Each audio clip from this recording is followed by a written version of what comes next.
Magandang gabi po sa ating lahat, mga kapatid. Magandang gabi rin po, Father. Ngayon po ang huling linggo sa buwan ng Agosto. Sa susunod na linggo, unang araw ng panibagong buwan. Akalain mo yon, magtatapos na naman ang buwan at papasok na tayo dun sa tinatawag na bare months. Medyo magbibilang na naman tayo. Ilang araw na lang, Pasko na. Pero bagong usaping Pasko, napakaganda ng ipinapaalaala ng ating mga pagbasa ngayon. Ipinahayag ni Jesus sa mga alagad at sa mga tao ang tungkol sa kanyang sarili. Ako ang pagkaing bumaba mula sa langit.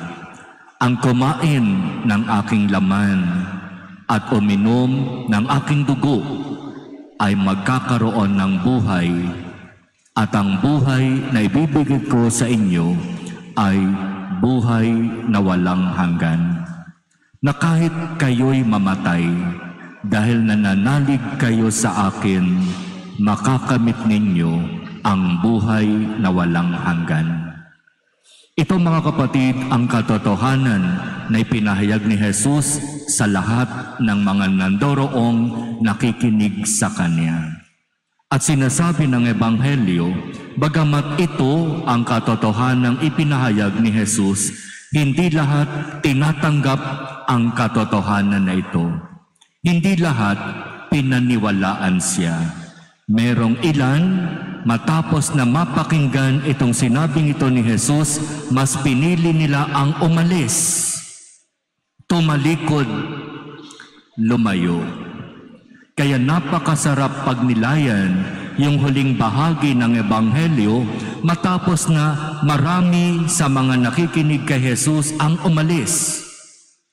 Hinarap ni Jesus ang kanyang mga alagad, ang 12 apostol. At ang tanong ni Jesus sa kanila, ibig din ba ninyong umalis? Aalis ka rin ba dahil hindi mo naiintindihan ang sinasabi ko sa iyo?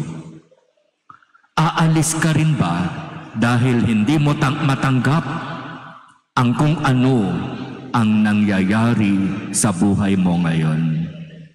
Magpapakalayo-layo ka ba dahil wala ka ng kapag-apag-asa sa buhay? At napakaganda nung naging sagot ni Pedro. Si Pedro na kumakatawan sa iba pang mga apostol, sabi niya, Panginoon, kanino po kami pupunta? Nasa inyo ang mga salitang nagbibigay ng buhay na walang hanggan. Naniniwala kami at ngayon nakakatiyak kami na kayo ang banal ng Diyos.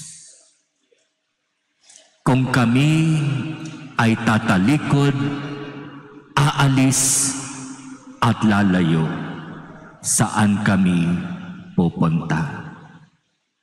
Kaya napakaganda itong naging sagot na ito ni Pedro sa tanong ni Jesus, aalis din ba kayo?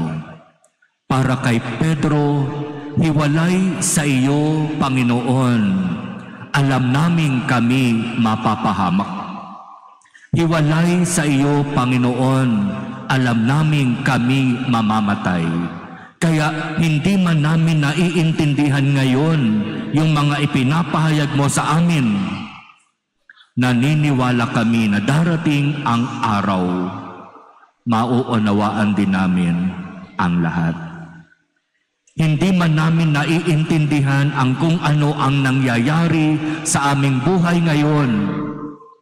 Naniniwala kami na sa takdang oras, ipapaunawa mo rin ang lahat sa amin. Hindi kami aalis, hindi kami tatalikod, hindi kami lalayo. Ikaw ang aming Panginoon. At di ba iyan din yung binigyang diin sa unang pagbasa mula sa aklat ni Josue? Dito, sinabi ni Josue sa kanyang nasasakupan, "Ako at ang aking sambahayan ay sa tunay na Diyos lamang sasamba. Kayo, kung gusto niyong sumamba sa inyong mga Diyos-Diyosan, malaya kayong magdesisyon. Kung gusto ninyong tumalikod sa tunay na Diyos, malaya kayong magpasya sa kung ano ang gusto ninyo na sa tingin ninyo nararapat. Pero ako at ang aking sambahayan, sa tunay na Diyos lamang kami maglilingkod." At ano ang naging tugon ng mga nakarinig dito sa sinabing ito ni Josue? Alam namin na ang tunay na Diyos ang nagligtas sa aming mga ninuno sa pagkaalipin sa Ehipto. Alam namin na ang tunay na Diyos ang nagliligtas sa amin sa mga kapahamakang aming hinaharap. Bagamat kami nadapa, bagamat kami minsang tumalikod at lumayo, ngayon nakakasiguro kami, katulad ng iyong sinabi, Josue, kami rin ay sasamba at maglilingkod sa tunay na Diyos. Kaya mga kapatid, ito yung napakagandang ipinapaalaala ng ating mga pagbasa ngayon sa atin. Si Jesus ang Panginoon at Diyos. Siya lamang ang dapat nating kilalanin, mahalin, at sundan. Siya lamang ang dapat nating paglingkuran. Kapag iyan yung sisikapin nating ipakita at isabuhay, makakasiguro tayo ng nag-uumapaw na biyaya.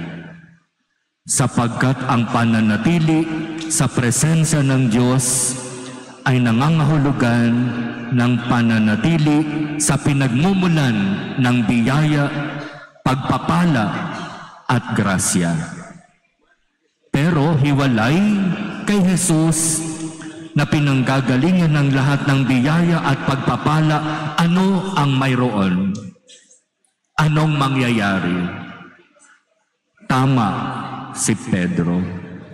Panginoon, kanino kami pupunta? Nasa inyo ang salitang nagbibigay ng buhay na walang hanggan. Nasa inyo ang biyaya at pagpapala. Naniniwala kami sa inyo at nananalig kami na kayo nga ang banal ng Diyos.